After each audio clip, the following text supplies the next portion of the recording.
Hey, Chad Chiniquy here. This is the Hard Money Minute, sponsored by IMC Money. And today I want to talk about the first conversation you have with a hard money lender. A lot of you have been in the business for a while and you have established hard money lenders, but those of you that are new or those of you that are seeking a new hard money lender, I just wanted to give you a little advice about how you should and shouldn't talk to them. So what I'm going to do right now, we just had earlier today a guy call my office and he's trying to find a hard money lender for a project that he needs some funding for. So what I'm going to do is I'm going to call him live right now.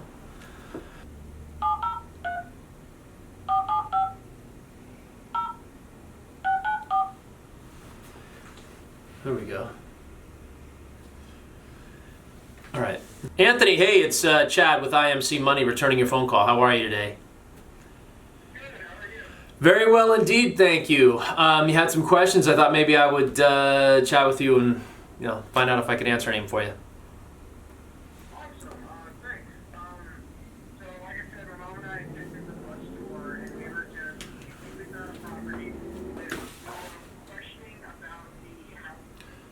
So there's a spot where it's like filling in with how much money we have in the bank. Yeah. So like if we get a gap partner, which is good, we don't actually have that much in.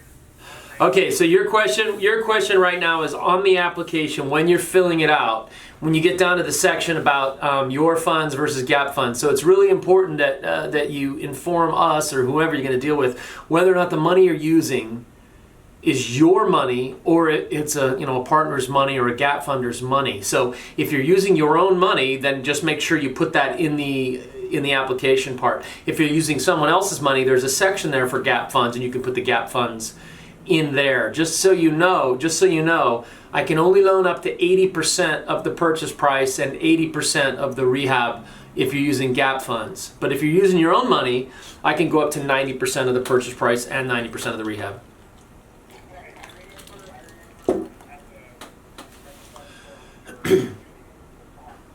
All right, any other questions? That was the main question. All right, that's easy then. All you got to do when you're ready, all you got to do is go to that imcmoney.com, go to the Apply Here tab, just scroll down, fill out the simple questions. It's pretty easy. But do you have any other hard money questions while you got me on the phone? It's not always easy to get me on the phone. You got any other questions? Dude, that was it? That was easy. All right, I'll take all your business. Send me everything. I want you to buy one house a week, and I'll do all the funding. Don't worry about it. Like 7-8 points per deal. Don't even worry about it, right? No, you call us back if you need anything else. And just use the Apply Here tab. Okay, thanks so much. Hey, wait, real quick. If I wanted to use this phone call for training or informational purposes, would that be okay with you? Yeah. Dude, you're the man. All right, have a good day. Thank you. Bye-bye. All right, that was it. How's the call quality? I'm going to submit and say it was good. Okay, call quality was good. So I caught him a little off guard. I don't think he was really prepared for the phone call. That's okay. He was really, really nice.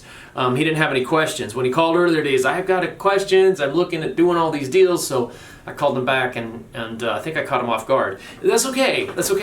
But something we can learn from that phone call. The dude was a total stud, super nice. Didn't know I was calling him right then. He called our office a few hours ago. I caught him in his car. He was a little, he wasn't, 100% prepared. He had one little question about the how he was representing himself with his down payment money versus gap fund money.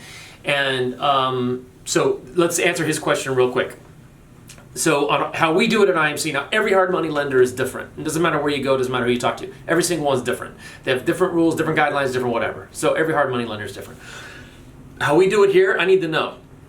Is the down payment money yours, or is the down payment money coming from a gap funding partner?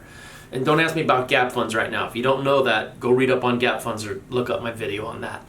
But if the money is coming from you, just put that in on your application. The money's coming from you. If it's coming from a gap funding partner, you have to put it in there so that we know what kind of loan we can do for you.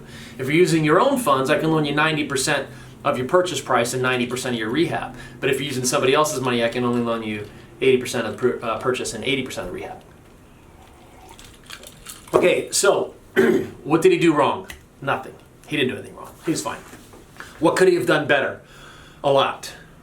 a lot. He should have had more questions. You get an actual hard money lender on the phone, somebody that you have made an inquiry of. He could have asked some questions. He should have asked some questions. Or better yet, so you know what, this is not a good time for me, and I really sincerely, I want you to know that I appreciate and value your time in calling me back, and I hate to do this to you because I really am interested in speaking to you, but now is not a good time for me. I'm driving and I don't have my notes. I have some questions for you. Would it be okay if I called you back or you called me back and I can be in front of my notes? That would have been that would have been perfect. I'm not going to come too hard on that guy. It's fine. And maybe he's too busy and maybe he didn't want to talk to me. Or maybe after he got off the phone with me, he called somebody else and he had all of his hard money questions answered. Either way, just remember when you're going to be calling someone, make sure you have your information ready, any information that you might have. Try and get as much out of the hard money lender as you can. Remember, the most valuable commodity I know of is time. That's the most valuable commodity. But like the second most valuable commodity I can think of is information. There you go, information. Information is pretty valuable, so get as much as you can. Okay, that's it for today. That was the Hard Money Minute. I'm Hard Money Chad. Please visit imcmoney.com. Subscribe, like the page, all that kind of stuff, whatever you're supposed to do. Do all that stuff.